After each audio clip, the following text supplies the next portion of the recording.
Olá, poderosos. Aqui é o professor Renato Martins e nós vamos a mais uma aula de geografia. Hoje a gente vai falar sobre blocos econômicos e o contexto do comércio internacional. É um conteúdo aí bacana, recorrente no Enem, nos vestibulares. Então, fica ligado, pega seu material para anotação e vamos ao que interessa. Então, veja só, o comércio mundial e os blocos econômicos, blocos regionais também, né? Pode ser chamado tanto de blocos econômicos quanto blocos regionais. Vamos falar um pouquinho sobre o comércio multilateral, para então a gente entrar, de fato, aí nos blocos econômicos, nos blocos regionais. Então, a economia do mundo, ela se modelou e se transformou, principalmente no século XX, né? A Primeira e a Segunda Guerra Mundial foram aí decisivas para a transformação social, econômica, política do mundo. E no pós-Segunda Guerra, né, com toda aquela questão ali da Guerra Fria, a gente percebe Estados Unidos agindo de forma muito intensa para estabelecer controles, mecanismos de ajuste dentro da sua alçada, né, dentro da sua esfera de influência. Então, em 1944, Estados Unidos ele organiza ali a conferência de Bretton Woods, muito famosa, marcou muito, porque a partir da conferência de Bretton Woods definiu-se o FMI, a criação, né, do FMI, o Fundo Monetário Internacional, a criação do BIRD, que hoje a gente chama principalmente de Banco Mundial, e do GATT, que posteriormente passou a ser chamado de OMC. Então vamos lá. E além disso tudo, os Estados Unidos conseguiu aplicar o dólar, né, como padrão de moeda internacional. Então, o que seria o FMI? Fundo Monetário Internacional. Seria um fundo destinado à recuperação, né, de economias dos países que tivesse ali dentro da influência capitalista. Então, como é que funciona? O FMI, a presidência do FMI ficou para algum país europeu. Então, sempre é um país europeu que faz a presidência do FMI. Aí você tem ali países que recorrem ao Fundo Monetário Internacional. Aí o FMI faz uma análise desses países, faz uma leitura do porquê aquele país está com problema econômico, e aí o FMI ele dá o receituário para aquele país saia da crise e principalmente consiga pagar o FMI, consiga pagar esses empréstimos. Então, é sempre importante destacar que o FMI ele cobra muito medidas de austeridade, né, de arroxo fiscal, de redução de gastos sociais, de privatizações. A exemplo do Brasil. O Brasil, quando recorreu ao FMI, com o Fernando Henrique Cardoso ainda como presidente, o FMI ele fez uma série de recomendações e é interessante a gente destacar as três principais. Dessas três, você tinha lá a aplicação de uma reforma monetária, que daí nós tivemos o real. Então, a implantação do real foi substancial aí para controlar a inflação que existia no Brasil. Então, isso foi aplicado por essa condição. Outro ponto que o FMI apontou para o Brasil, outro ponto que o FMI apontou, né? Vamos lá. Da privatização, que é a privatização das estatais. Isso o governo não fez por completo, né? O Fernando Henrique Cardoso, ele continuou um processo que já vinha, né, desde o Sarney, que começou com algumas pequenas privatizações, Fernando Collor de Mello também fez algumas pequenas privatizações, e o Fernando Henrique Cardoso, ele ficou conhecido como o cara que vendeu as estatais brasileiras, mas ele foi o que mais vendeu, né? Só que ele não vendeu o pacote todo. Então, teve várias estatais que não foram vendidas. A exemplo da Petrobras, que continua com o controle do governo.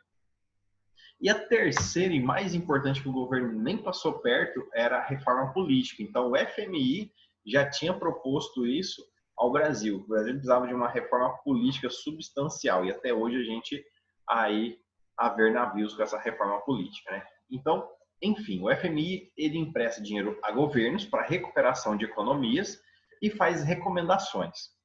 O Brasil, ele deixou de ser credor do FMI, ele pagou a conta com o FMI e também ele passou a ser depositário. Então, o FMI, qualquer país, claro que seja aceito pelos membros, pode dispor de uma quantia dentro do fundo para ter uma participação também em relação a essa instituição. O Banco Mundial já é uma instituição mais, digamos assim, mais social. O Banco Mundial, ele empresta dinheiro para países, ele empresta dinheiro para governos municipais, estaduais e até para empresas. E o foco é sempre promover o desenvolvimento de alguma região. Então, vamos supor, uma prefeitura quer implantar o sistema de saneamento básico completo no seu município e ela não tem recurso. Então, essa prefeitura ela faz um projeto, apresenta a proposta para o FMI com um projeto pronto, para o Banco Mundial, e aí o Banco Mundial libera o dinheiro com uma taxa de juros muito baixa. Né? Então, geralmente, os empréstimos feitos pelo Banco Mundial é como se fosse um empréstimo subsidiado, né? Que é focando exatamente no quê? No desenvolvimento. O Banco Mundial é presidido sempre pelos Estados Unidos. E aí um detalhe, tanto o FMI quanto o Banco Mundial foram criados em função da destruição que a Segunda Guerra causou. Né? Então era para colocar os países ali de volta num processo de crescimento econômico. Então era muito focado para os países europeus, que foram os países mais atingidos pela Segunda Guerra Mundial. À medida que a Europa não foi mais precisando dessa influência direta, essas instituições foram ampliando as suas alçadas, né? Foram ampliando aí as suas ações pelo mundo. E o GATT, Acordo de Tarifas. Então, veja só, o Acordo de Tarifas definia exatamente isso, né? Que os países passassem a seguir um padrão de tarifação do comércio internacional. E o que acontece? Na década de 70, evolui para a OMC começa a ter um processo de regulação do comércio internacional, então ela trata de denúncias, reclamações. Então, por exemplo, o Brasil vendia suco de laranja para os Estados Unidos, isso é verídico, com acordo de venda. E os Estados Unidos simplesmente parou de comprar, que falou que ia parar de comprar esse suco de laranja. E o Brasil não ia ter para quem vender, então o Brasil ia ter que tomar um prejuízo enorme. Aí o que o Brasil fez? Recorreu ao OMC, e a OMC então fez com que os Estados Unidos cumprissem o acordo. Outra situação também, né? Patentes. Uma empresa japonesa já patenteou, por exemplo, o cupuaçu e o açaí da Amazônia. E se isso fosse concretizado, qualquer mercadinho, qualquer quitanda aí de esquina teria que pagar royalties para essa empresa só para usar o nome de açaí ou cupuaçu se fosse vender um suco dessa fruta. Então o Brasil foi lá e recorreu à OMC para quebrar essa patente, porque é um produto nativo da Amazônia, é um produto que ninguém sabe quem pôs o nome, então é uma coisa cultural, natural, então não tinha como estabelecer uma patente, ainda mais de uma empresa japonesa. Aí a OMC vai lá e quebra essa patente.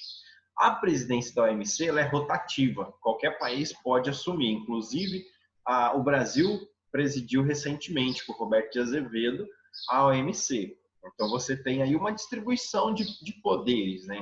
A FMI com a União Europeia, o Banco Mundial com os Estados Unidos, a OMC é um cargo eletivo aí aberto para todas as nações. Então, isso daqui favoreceu muito o desenvolvimento daquela perspectiva capitalista no pós-Segunda Guerra, né?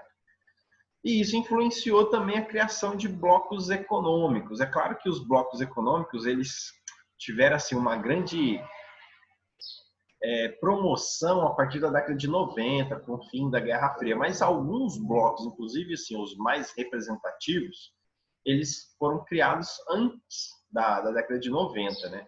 O que aconteceu na década de 90, professor? Na década de 90 foi o fim da Guerra Fria e um sistema globalizado foi implantado, né? Bem diferente do que existia antes. Inclusive, algumas referências, eles citam que a partir da década de 90 foi que a globalização de fato se estabeleceu no mundo, né? Então, aí algumas considerações. Aqui a gente pode observar, né, um mapa com várias localizações aí de blocos econômicos. A gente vai falar de alguns, mas primeiro a gente vai destacar o quê?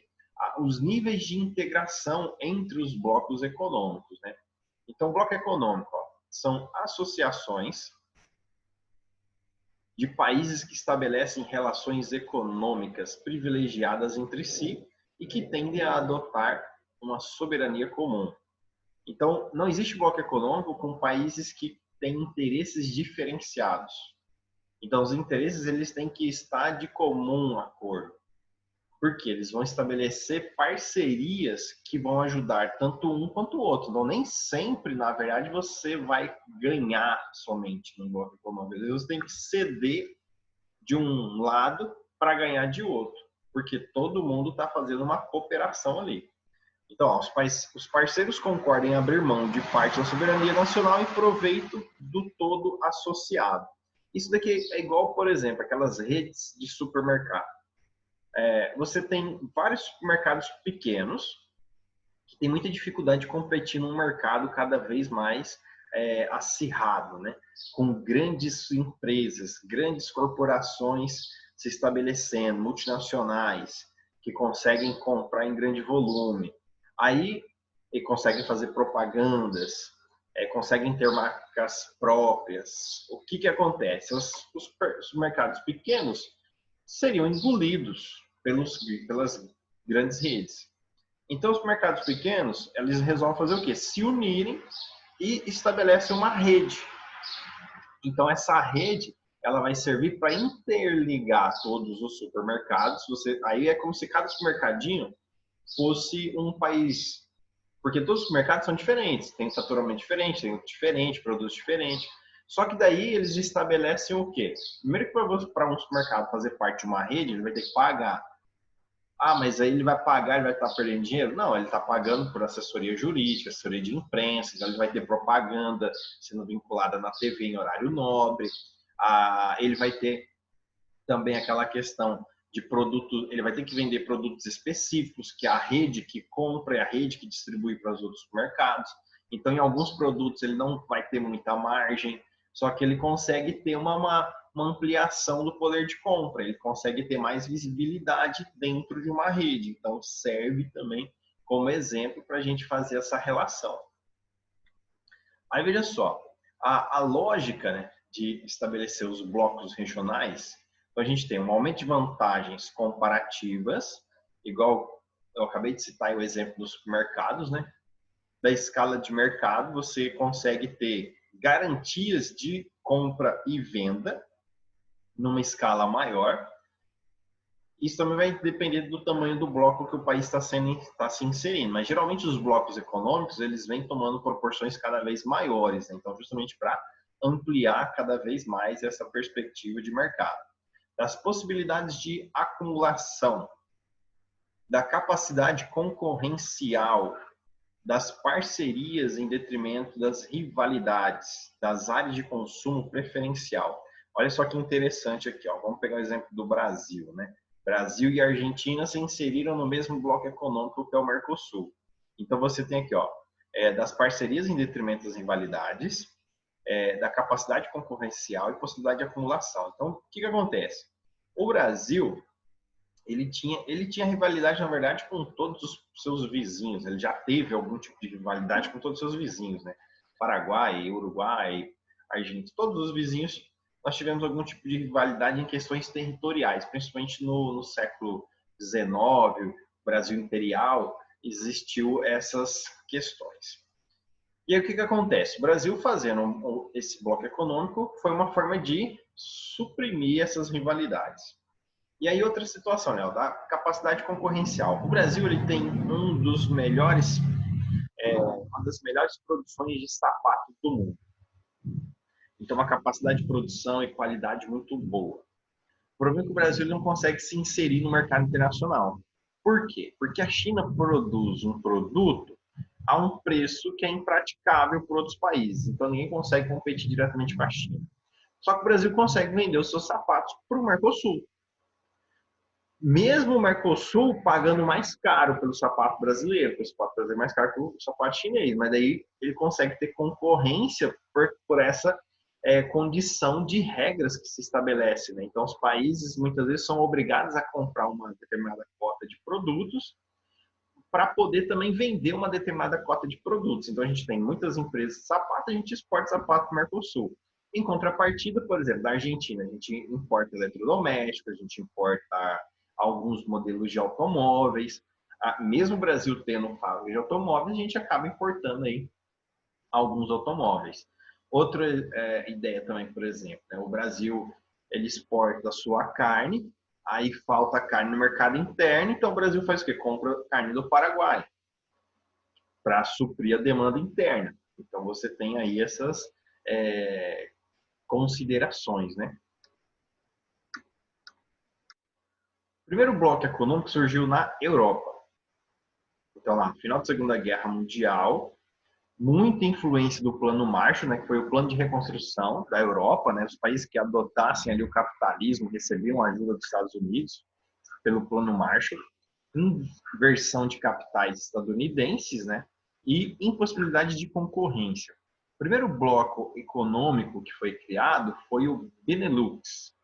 A gente vai falar um pouco mais do Benelux, da SECA, né, quando a gente voltar aí a questão da União Europeia, falar dos blocos especificamente, né?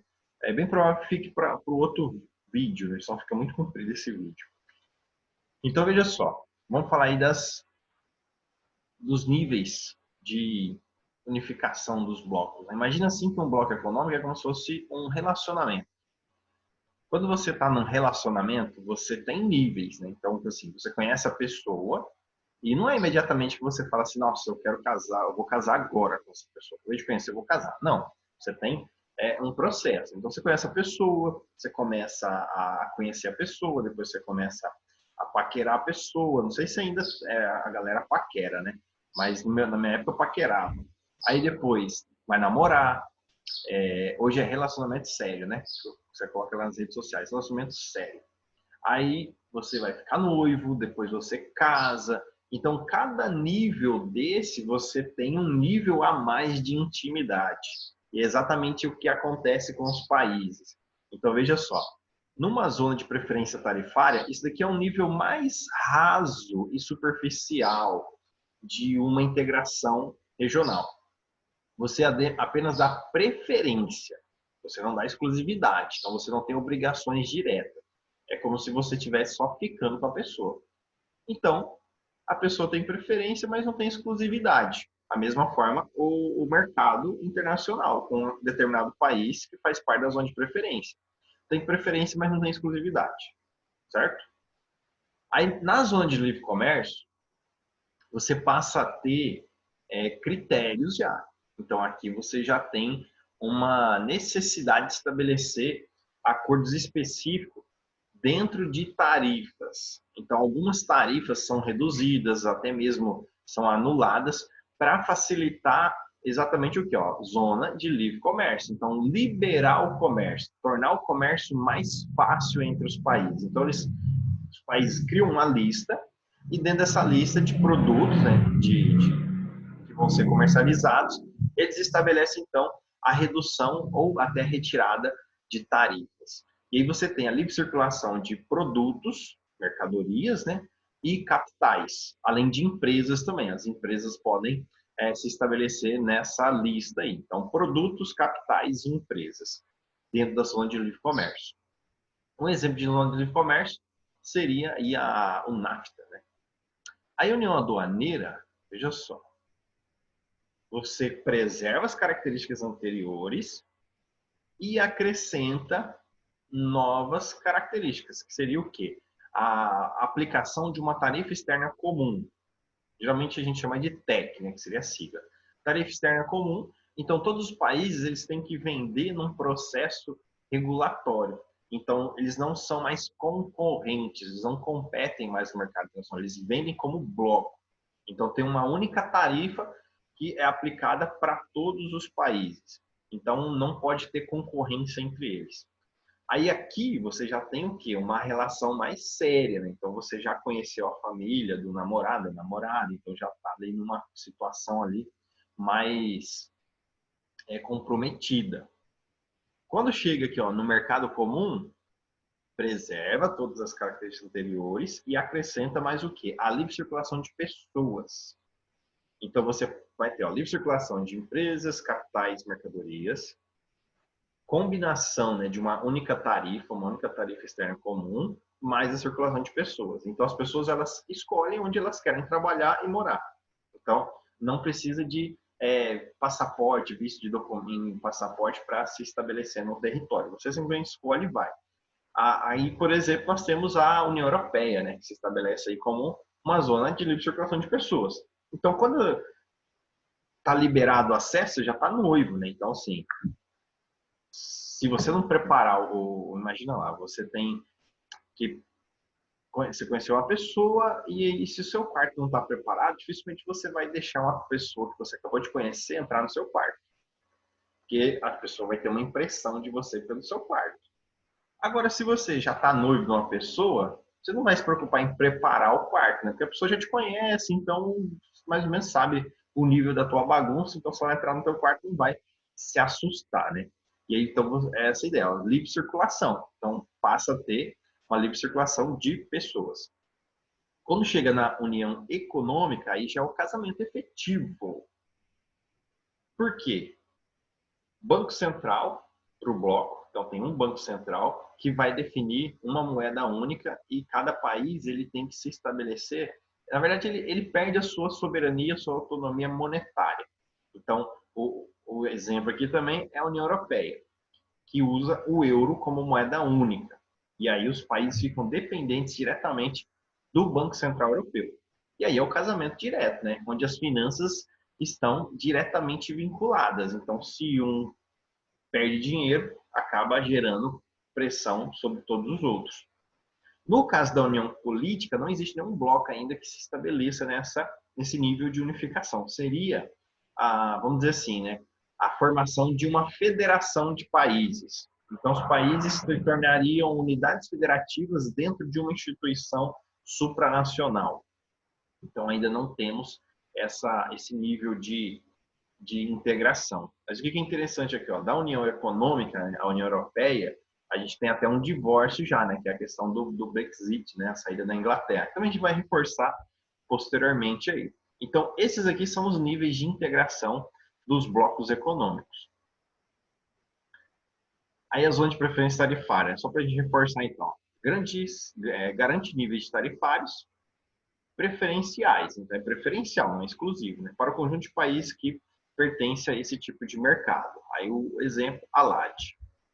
Então aqui, a LAD. Você perceba aí também que um país ele pode participar às vezes mais de um bloco. Ele não precisa ser exclusivamente de um bloco, desde que as regras de um não interfiram nas regras do outro. Então tem que estabelecer bem essas condições aí. A zona de livre comércio, apenas uma área de livre circulação de mercadorias e capitais. Exemplo aí o NAFTA. Essa ideia de zona de livre comércio é o mundo ideal para a OMC. Então, a OMC considera a zona de livre comércio quando abarca pelo menos 80% dos bens comercializados em seus países membros.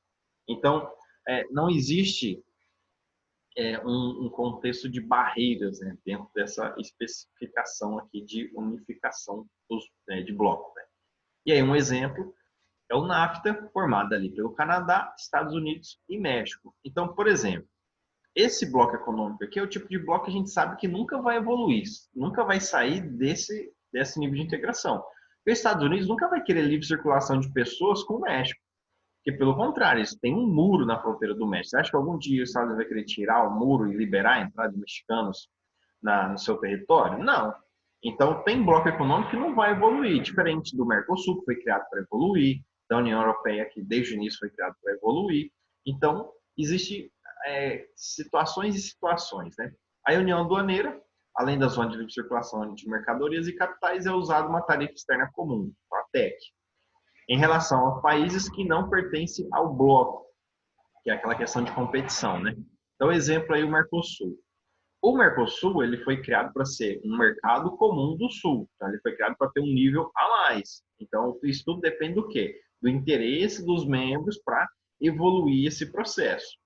Então, aí o Mercosul, depois a gente vai falar no próximo vídeo, né, sobre o Mercosul especificamente, E aí detalhar também essa questão dos países membros, tal, questão da Venezuela, né, como que está a situação dela, mas a gente fala posteriormente. Aí o mercado comum apresenta características das associações anteriores, porém acrescenta a livre circulação de pessoas e a padronização das legislações econômicas, trabalhistas, fiscais e ambientais. Até porque você tem pessoas circulando de maneira livre, né? Aí o único exemplo de livre circulação de pessoas é a União Europeia a partir de 92. Aí vamos lá, União Econômica e Monetária, estágio mais avançado dos blocos econômicos atingido após a adoção de uma moeda única. E o único exemplo também que nós temos é a União Europeia, que utiliza o euro, né? Aqui a ideia que nós temos aí da evolução da União Europeia. Então, a Europa dos seis, né, quando começou, quando foi fundada, com a SECA e assim por diante. Aí veja só, área de livre comércio visa só mercadorias. A União Aduaneira visa mercadorias e a tarifa externa comum. O mercado comum, ele visa mercadorias, tarifa externa comum e circulação de pessoas, serviços e investimentos. A União Econômica, todos os itens anteriores, mais a moeda única. Então, você tem aí essa análise. Aí, para a gente fechar, então, esse vídeo, há alguns termos utilizados, né, dentro dessa perspectiva, né? Então, tarifa. Tarifa é todo tipo de imposto, taxa, cobrança que existe na tramitação de mercadorias. E aí, quando a tarifa, quando é cobrado uma TEC, quando vai exportar um produto, né? Então, tarifa externa comum, a TEC. Barreiras alfandegárias são as barreiras que existem nas fronteiras dos países. O dumping. Dumping é um tipo de ação também que está não só dentro do contexto dos blocos econômicos, né, mas também dentro do contexto de concorrência de mercado, né? Então, tem muitas empresas que, às vezes, reduzem o preço de um produto de forma artificial para derrubar a concorrência. Então, o bloco econômico ele serve também para se prevenir disso, porque o bloco econômico ele se resguarda dessas ações de multinacionais. Então, a empresa multinacional que tem um grande capital, ela pode fechar 3 meses, às vezes, com prejuízo em uma cidade, em um estado, em um país. Né? Ela tem as filiais. Agora, uma empresa nacional, uma empresa pequena, ela não consegue manter um prejuízo a longo prazo, a médio prazo. E aí, o que acontece? A concorrência fecha as portas, abre falência e se estabelece, então, aquela empresa dominando o mercado. Aí, o subsídio.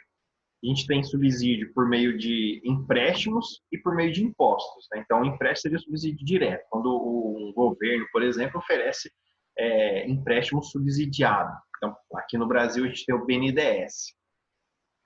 E subsídio indireto seria o quê? Redução de impostos. Então, aqui no Brasil, por exemplo, o governo usa a desoneração da folha de pagamento. Então, diminui a cobrança de impostos, seria um subsídio indireto. Ali, ó, o dumping, né? Então, venda em um mercado estrangeiro de um produto a preço abaixo do valor.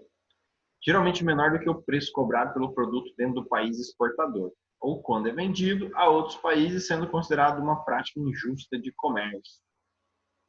Aí, subsídio, né? Benefício econômico que um governo concede aos produtores de bens, muitas vezes para fortalecer a sua posição competitiva. Quem mais estabelece subsídios, geralmente são os países mais ricos. Então, os países, quanto mais ricos, mais eles gastam com subsídio para defender o próprio mercado. Né? Então, isso é uma coisa contraditória, né, para aquilo que eles pregam também.